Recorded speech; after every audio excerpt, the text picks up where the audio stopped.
You know, you shared some really critical information with us, and our goal, like always, is to unpack it, cut through the jargon, and really get to what you need to know. Today, that means a deep dive into a pretty concerning new security vulnerability. It's hitting Google Chrome and, well, other browsers based on it too. But before we jump into the nitty-gritty, this deep dive is brought to you by Stonefly. They're leaders in enterprise storage, backup and disaster recovery, AI storage, and cloud solutions. If you're looking for secure storage, maybe ransomware-proof, Stonefly offers air-gapped and immutable options. Just contact sales at stonefly.com to schedule a demo. Okay, so this vulnerability, just how much trouble are we actually talking about here? Oh, it's serious, yeah. We're looking at potential for what's called a cross-origin data leak. Cross-origin data leak. Yeah. Okay. But think of it like your browser usually keeps different websites' data totally separate, right, like in different boxes. Mm-hmm. This flaw can, well, create a loophole. Yeah. A sneaky website could potentially peek into those other boxes, grab sensitive info. And that could lead to account takeover. It absolutely could. And what makes this really urgent is that we're already hearing reports as being actively exploited out there. Actively exploited. Okay, so not theoretical. This is happening now. That definitely ramps things up. Let's get down to brass tacks then. What's the root cause? We heard something about insufficient policy enforcement in Chrome's loader. Can you break that down? Sure. So think of the loader as kind of like the traffic cop inside Chrome. It decides which bits of a website can talk to each other. There are rules, policies to protect your privacy. This vulnerability is like a mistake in the cop's rule book, specifically how it handles certain instructions when it's fetching, like extra bits for a web page, images, scripts, that sort of thing. So the traffic cop isn't applying the rules right, and sensitive stuff can slip through, resulting in this cross-origin data leak. Still sounds a bit techie. Can you paint a picture? Okay, right. Imagine you're logged into, say, your online bank.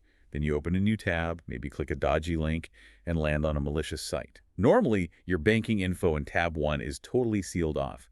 But with this flaw, that malicious site in tab 2 could trick your browser into revealing little bits of data from the bank session. Like digital eavesdropping almost. Exactly. It's subtle, but potentially very damaging. Okay, that's much clearer. And yeah, much more worrying. Now, I read that Chrome handles something called the link header in a specific way. What's special there? How does it connect? Yeah, that's a key part. So Chrome actually pays attention to these link instructions, these headers, even for fetching small sub-resources like images or style sheets. These headers can describe relationships between parts of a page. Now, other browsers might only really look at those for the main page load itself. Chrome's more, let's say, thorough processing of these headers on sub-resource requests. Well, that's where the weakness lies, is a subtle difference in implementation. So Chrome doing more work here has accidentally opened a door, okay? How do attackers actually, weaponize this? What's the trick? The main trick involves a part of that link header called the referrer policy directive. Referrer policy, okay. Right. This tells the browser how much info to send along when it requests something from another site, like where did the request come from? An attacker crafts a malicious page using this link header. They set the referrer policy specifically to unsafe-url. Unsafe-url. Doesn't sound good. No, it doesn't. So when your browser, while on their malicious page, requests something, maybe even just a tiny image from a site you're logged into, because of that unsafe-url policy, the full address of that request, including any sensitive stuff tagged onto the end, gets sent back to the attacker server. And by stuff tagged onto the end, you mean those query parameters, the things after the question mark in a URL? Exactly right. And that seemingly random text can contain, well, incredibly sensitive data. Think about OAuth flows when you log in using Google or Facebook somewhere else. Oh, right. Those often pass temporary keys in the URL. Access tokens. Precisely. Access tokens, those temporary digital keys that prove who you are. If those are in the URL query parameters when this leak happens. The attacker just grabs them and can potentially just log into your account. Wow, that's direct account takeover territory. That's the critical danger, yes. And this specific risk was highlighted by the researcher, Vivaldi, who found this. Developers sometimes assume those URL parameters are safe enough, maybe short-lived, not realizing they could be leaked by something like an image request from a bad page. And Google's confirmed this isn't just theory. It's being used in the wild against real users. That elevates this, doesn't it? From you should probably update, drop everything and update now. Absolutely. The confirmation of active exploitation for CVE 2025-4664 makes it extremely urgent. Google pushed out emergency updates for a reason. Patching should be priority 1. Okay, so the crucial info. Yeah. What are the patched versions? What numbers do people need to look for in their Chrome settings? Right. If you're on Windows or Mac OS, you need Chrome version 136.7103.113, or ideally .114 if you see it. For Linux users, the patched version is 136.0.7103.113. Make sure you have at least that. Got it. 136.7103.113 or .114 for Windows Mac, .113 for Linux. And for anyone maybe less familiar, how do they check their version and update? It's usually pretty straightforward. Open Chrome, find those three little dots, usually top right, click that, then go down to Help, and then click About Google Chrome. Okay. A new tab opens, and it should immediately check for updates. If one's needed, it usually downloads it and then just asks you to relaunch the browser. Given this is being actively exploited, I'd strongly recommend doing that manual check now.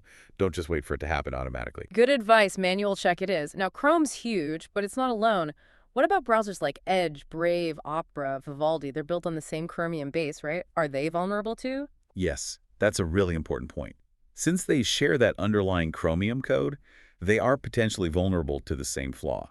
The vendors, Microsoft for Edge, Brave, Opera, Vivaldi, they're usually pretty quick to pull in security fixes from the main Chromium project. So keep an eye out for updates from them too. Definitely. Users of those browsers need to be just as vigilant and apply updates as soon as their respective vendor releases them. It's a Chromium family issue, not just Google Chrome. Right, widespread impact. And it's serious enough that government agencies are involved. I heard CISA put it on their list. That's correct. CISA is the Cybersecurity and Infrastructure Security Agency, added CVE-2025-4664 to its known exploited vulnerabilities catalog, or KV. Wow. When CISA flags it like that, it's a big deal. What does that actually mean in practice? It means all U.S. federal civilian agencies are required to patch this vulnerability. They have a deadline, I believe it's June 5th, 2025. June 5th. Yeah, it really just highlights how severe this is considered and the need for prompt action everywhere, not just for us individuals. It really feels like we keep hearing about these major browser flaws.